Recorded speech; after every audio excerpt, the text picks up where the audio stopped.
Bienvenue, merci d'être venu à ce tuto de grammaire, la deuxième d'aujourd'hui. Thanks for coming for this grammar tuto. So we've been concentrating, haven't we, on parts of speech recently. And earlier on today, we did a tuto about articles. So the le, la, les, un, une, des in front of the noun. And we're going to carry on with that thinking now, looking at how do we say this and that in front of the noun. Okay, so, and that would be called les démonstratifs.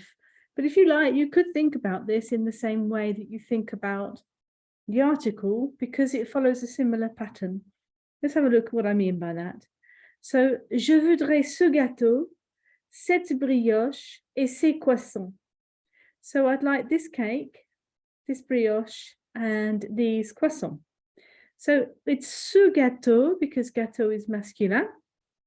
So rather than saying I want the cake, I'm going to say I want this cake. So ce gâteau. Rather than saying I want the brioche, I'm going to say I want cette brioche, this one, and it's feminine. And rather than saying some croissant or the croissant, I'm saying I want those croissants. Yeah, or it could be these, depending on where you are. But in English, we have two words for it. In French, there's only one.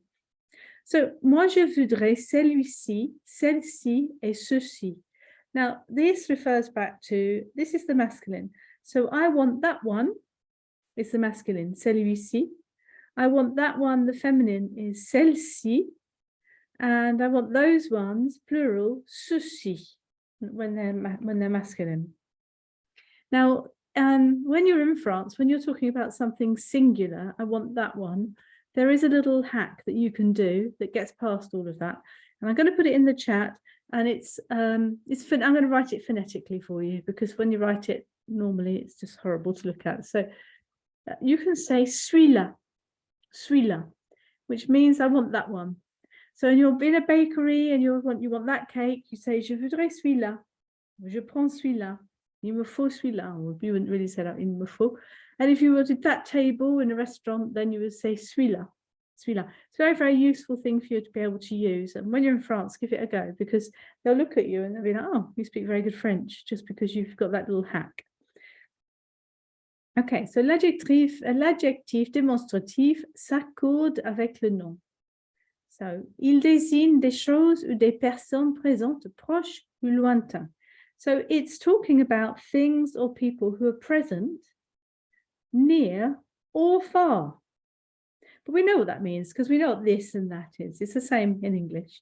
That's what it is. So let's have a look. Regarde ce pont. Regarde ce pont. Look at that bridge, or look at this bridge, depending on, where we are.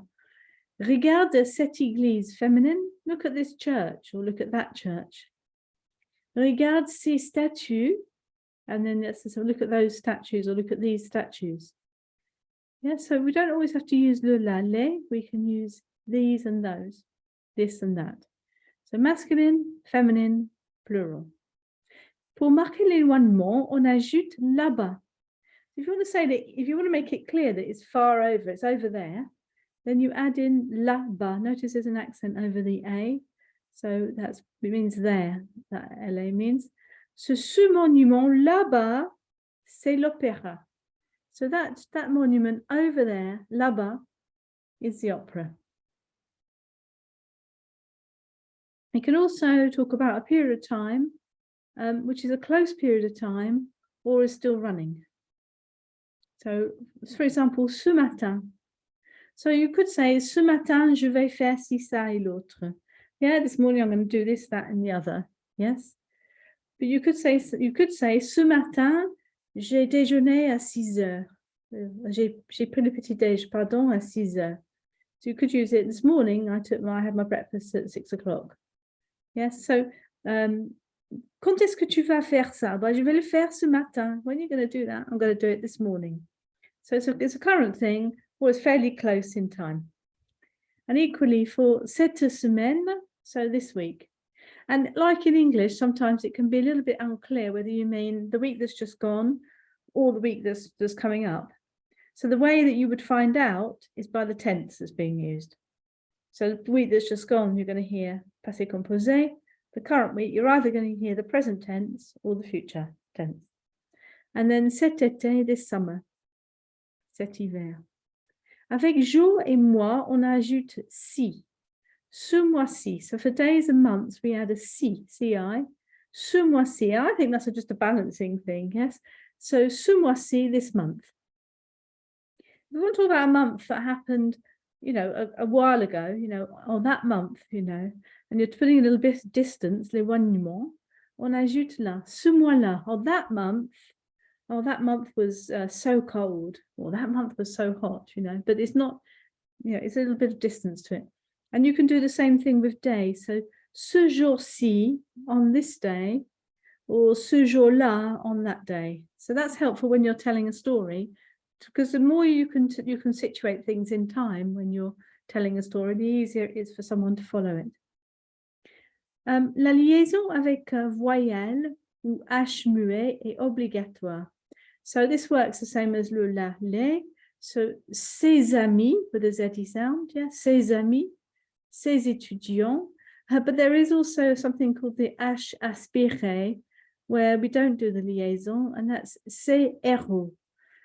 Don't worry too much about that. If you come across one of those words, you could just bank it as like, oh, that's being an exception. So there you go, one exception to the rule for H's, but stick with what you know about H's, which is this, that actually you can't say, you know, like a vowel, you cet ami, you say cet homme, but notice it's cet. So that doesn't mean that homme is feminine like this. It's just that because it begins with a vowel or with an H, we have to put a T in there just for the sound benefit. So cet ami. So we'll only know about this friend, whether that friend is masculine or feminine, by what's been said before. So from the context. And the same for the man. Mais, well, the man is man, isn't it? Mais ce héros. Okay. There's some more examples here. So the masculine, ce vélo est à Paul. So this bike is Paul's. Celui-ci est à Léa. So celui-ci would be this one. Celui-là would be that one. Okay, so this bike is Paul's, est à Paul. That one, so this one or that one is Léa's, est à Léa. And as we go through, so we've got the feminine. Cette moto est à Paul. Celle-ci, celle-là est à Léa. Ces vélos sont à Paul. Ceux-ci, là, sont, ou ceux-ci, ou ceux-là, sont à Léa. Et ces motos sont à Paul. Celles-ci ou celles-là sont à Léa. Okay, so that's masculine, ces vélos in the plural, and that's feminine in the plural, ces motos. Okay. À qui est ce vélo? Whose bike is this? C'est celui de Léa. Yeah, so it's Léa's. It's of Léa, if you like. We've got a couple of minutes. Let's have a look at some examples to work this through a little bit more. So you've got a list here. I hope you can see them okay. Do you want to just quickly jot down 1 to 7 what you think it would be? Is it going to be ce, cette, or c'est? So just jot down. You don't have to write the whole sentence out, just the first word there. So just jot down what you think it would be. 7 there are. So you've got to think, is it masculine, feminine, or plural?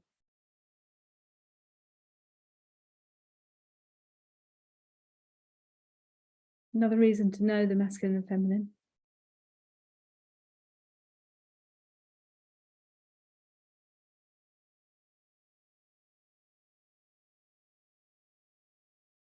All right, you've got there. Okay, so let's go through. Hopefully, you're going to get them all right. So, ce problème est complexe. Yeah, CE, because problem is masculine. Ces poires sont trop mûres. These pears are too ripe. CES. Cet acteur est insupportable. This actor is unbearable. So, did you write CET? Because it's a masculine. Well done. Ces bijoux sont très beaux. So these jewels or this jewelry, so this plural, CES. Cette histoire féminin, CETTE, histoire est terrible. The story is terrible. Cet homme est dangereux. cet, homme est dangereux. This man is dangerous. And cet alcool est trop fort. Yes, no, masculine, yes. cet, alcool est trop fort. Très bien. Excellent, got them all right. Well done. Do you want to try the same thing again for exercise 2?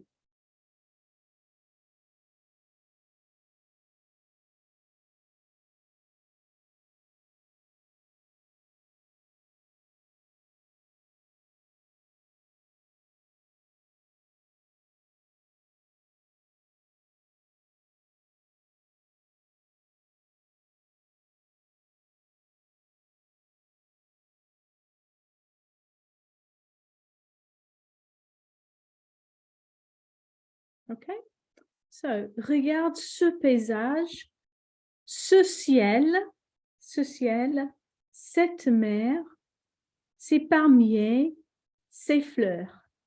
Voilà. C'est magnifique. Mais cet animal horrible là-bas, qu'est-ce que c'est? C'est un iguane. Il est magnifique. Regarde cet oiseau vert et bleu.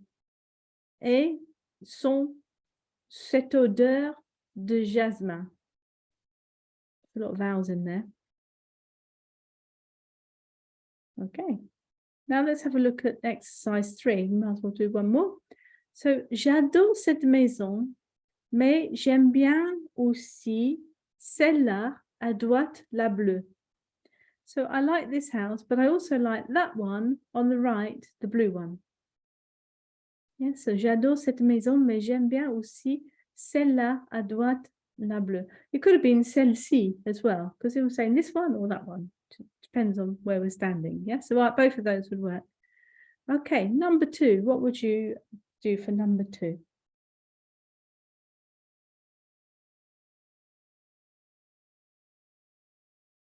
So, je n'achète pas ce vin. Il est trop fort. So, I'm not buying this wine. It's too strong. J'achète celui-ci. Il est meilleur. Achète celui-là. Il est meilleur. Okay, number 3. Ne prenez pas cette chaise.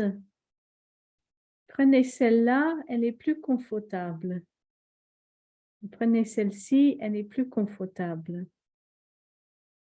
Numéro 4, faites tirer ces photos, mais pas ceux-là. OK. Une photo. I'm checking. No, I don't make a mistake. Yeah, celle-là. Elles sont flues. Ne mets pas cette robe. Je préfère celle-là. I'll tell you the reason why I'm having to check. I'm looking down. It's because I hardly ever use celui-ci, celui-là, etc. Because I use celui-là all the time. And really, I've been a bit lazy, really. So, you know, I'm having to check because I don't use it all the time. But celui-là is your hack to get past all of this. And that's what French people do as well. It's a bit like using on instead of nu. Hope you found that useful. Another thing to think about when you're thinking about how do we construct a sentence accurately? What are the parts of speech? I hope you're finding this useful. Merci beaucoup. Bon après-midi. Bonne soirée. Au revoir. Au revoir.